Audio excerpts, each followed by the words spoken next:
بأن تصلي عليه صلاة وسلام عليك يا رسول الله صلى الله عليه وسلم. أعوذ بالله من الشيطان الرجيم.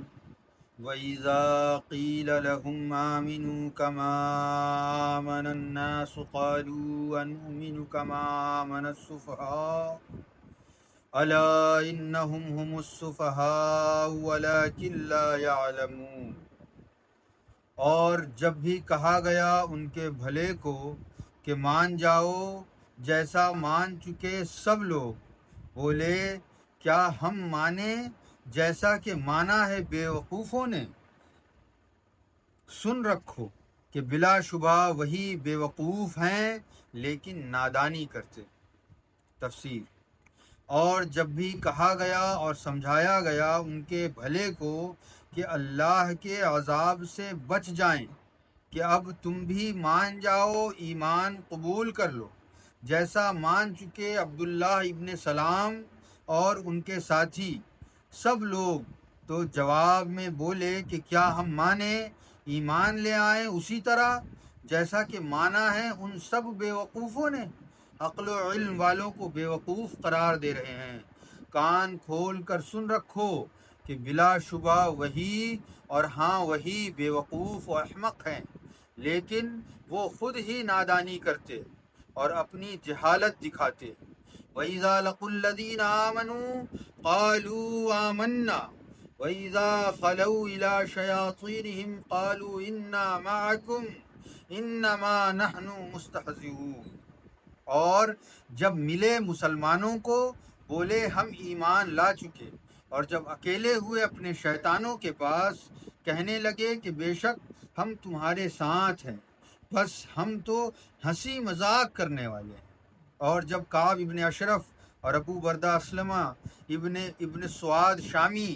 عبدالدار جہمی اور عوف بن عامری وغیرہ منافقین ملے صدیق اکبر، فاروق اعظم، علی مرتضیٰ وغیرہ مسلمانوں کو اور کہنے لگے کہ اخواہ، اے میرے بھائی، آپ تو صدیق ہیں، پیغمبر اسلام کے یار غار، بڑی شان والے ہیں، کیا کہنا ہے عمر کا، فاروق ہیں، کفر و کفار سے بیزار ہیں، اللہ اللہ علی شیر خدا ہیں، حیدر کرار ہیں، اور علی مرتضیٰ کے کہنے پر کہ تم بھی واقعی مسلمان ہو جاؤ، بولے ہم تو سچائی کے ساتھ ہیں، ایمان لا چکے، ہمارے اور آپ کے ایمان میں کوئی فرق نہیں۔ اور جب وہی منافقین اکیلے ہوئے اور تنہائی میں اپنے شیطانوں شریر سرداروں کے پاس پہنچے تو کہنے لگے کہ ہماری ان باتوں سے تم اثر نہ لو، تم خوب جانتے ہو کہ بے شک ہم تمہارے ہی ساتھ ہیں اور ہمیشہ کے ساتھی ہیں،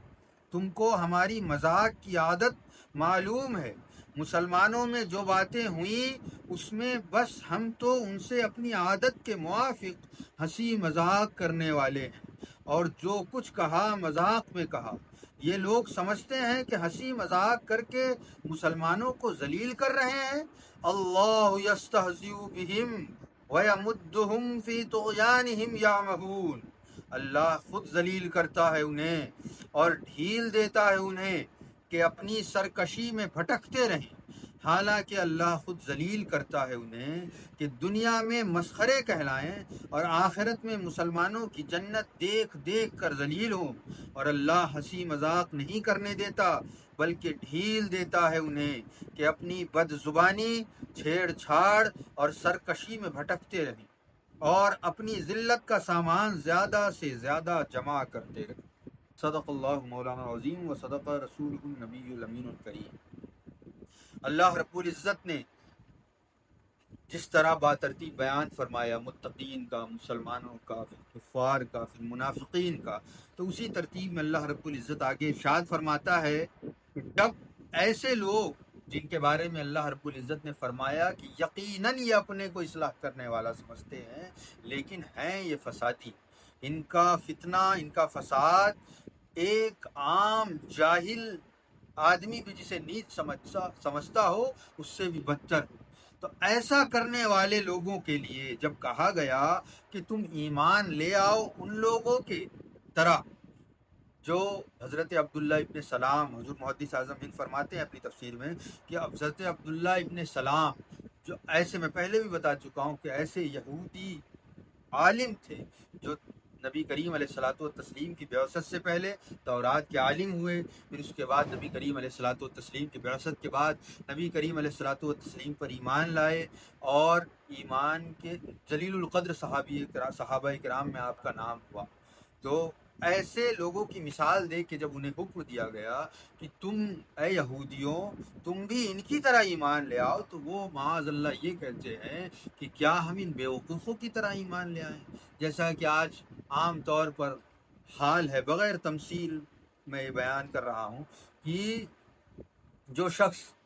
اٹھتا بیٹھتا تھا چوک چوراہوں پر، سڑکوں پر، داڑھی نہیں رکھتا تھا، اور ایک وقت ایسا آیا کہ اللہ رب العزت نے اسے توفیق عطا فرمائی، تو اس نے اللہ کے رسول صلی اللہ تعالیٰ علیہ وسلم کی سنت کے مطابق اپنا چہرہ سجایا، نمازوں میں حاضر ہونے لگا، تب اس کے دوست و احباب کیا کہتے ہیں کہ بڑا مولوی ہو جاتا ہے، بڑا ملا ہو جاتا ہے، اس طرح مذاق اڑاتے ہیں نا۔ تو یہ مذاق اڑانا یہ مومنین کی خصلت نہیں ہے، بلکہ اللہ رب العزت نے قرآن پاک میں فرمایا اور صاف طور پر فرمایا کہ یہ عادتیں، یہ خصلتیں، یہ بدکاریاں ہیں، اور یہ صرف اور صرف منافقین کی نشانیاں ہیں۔ یہ وہ لوگ کرتے ہیں جو زبان سے کچھ اور کہتے ہیں اور ان کے دل میں کچھ اور ہوتا ہے۔ یہ وہ لوگ کرتے ہیں جنہیں اللہ رب العزت نے قرآن مجید میں فسادی قرار دیا ہے، فتنہ پرور قرار دیا ہے۔ اس لیے اللہ رب العزت ارشاد فرماتا ہے کہ اور جب وہ لوگ مومنین سے ملتے ہیں تو بڑی اچھی باتیں کرتے ہیں، ان کی منہ پہ ان کی تعریفیں کرتے ہیں۔ حضرت صدیق اکبر سے ملتے ہیں تو ان کی تعریف کرتے ہیں، حضرت فاروق اعظم سے ملتے ہیں تو آج حال کیا ہے؟ آج حال دیکھیں ذرا آپ، جب کوئی حضرت ابوبکر صدیق کے چاہنے والے سے ملتا ہے تو حضرت ابوبکر کی تعریف کرتا ہے، حضرت عمر کے چاہنے والے سے ملتا ہے تو حضرت عمر کی تعریف کرتا ہے، حضرت عثمان غنی کے چاہنے والوں سے ملتا ہے تو حضرت عثمان غنی کی تعریف کرتا ہے، اور حضرت علی کے چاہنے والوں سے ملتا ہے تو ان کی تعریف کرتا ہے۔ لیکن حال کیا ہے؟ حال ان کا ہمارے پیٹھ کے پیچھے یہ ہے کہ وہ حضرت ابو بکر صدیق کو بھی برا بھلا بولتے ہیں، حضرت عمر فاروق کو بھی برا بھلا بولتے ہیں، حضرت عثمان غنی کو بھی برا بھلا بولتے ہیں، حضرت علی کی شان میں بھی ایسی گستاخیاں کرتے ہیں جن گستاخیوں کی وجہ سے مولائے کائنات کرم اللہ وجہ الکریم نے ان لوگوں کو زندہ جلوا دیا تھا۔ ایسی گستاخیاں کرتے ہیں حضرت علی کی شان میں۔ تو یہ نشانیاں ہیں ان لوگوں کی جو بظاہر تو بڑے نیک معلوم ہوتے ہیں، بظاہر اسلام کو بہت ماننے والے نظر آتے ہیں، بظاہر اسلام کی بڑی مدد کرنے والے نظر آتے ہیں، لیکن ان کا حقیقی حال کیا ہے؟ ان کے بارے میں حضور محدث صاحب فرماتے ہیں کہ حضرت علی مرتضیٰ کے یہ کہنے پر جب حضرت مولائے کائنات نے ان سے یہ کہا کہ تم بھی ایمان لے آؤ، حقیقی طور پر جس طرح ایمان لانا چاہیے، جس طرح نبی کریم علیہ الصلاۃ والتسلیم کی باتوں کو ماننا چاہیے، اس پر عمل کرنا چاہیے، نمازوں کی پابندی کرنا چاہیے، عمل صالح کی کوشش کرنا چاہیے، تو جب یہ ان سے کہا جاتا ہے تو وہ یہ کہتے ہیں کہ ہاں ہم تو ایسا ہی کرتے ہیں، لیکن حال ان کا کیا ہے؟ جب اپنے وہ شریر بدماش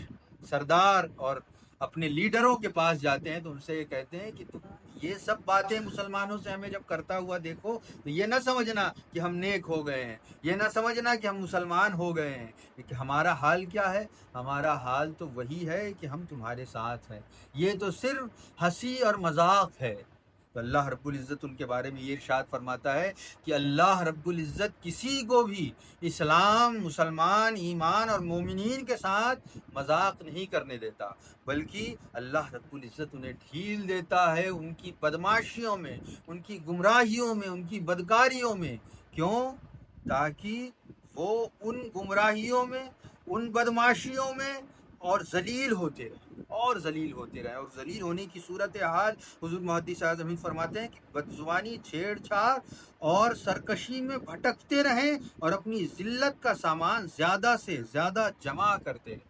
یہ اللہ رب العزت ان کی بدتمیزی، بے ادبی، بدکاری اور گمراہی کی وجہ سے اللہ رب العزت انہیں جہنم کے اور قریب ہونے کے لیے چھوڑ دیتا ہے، اور اللہ رب العزت کا اس سے بڑا عذاب کچھ ہو ہی نہیں سکتا کہ اس نے دنیا میں ڈھیل دے دی اور کل قیامت کے دن اس خطرناک وحشت ناک جہنم میں پھینک دے گا۔ اللہ رب العزت سے دعا ہے کہ اللہ رب العزت ہم سب کو ایسی کرتوتوں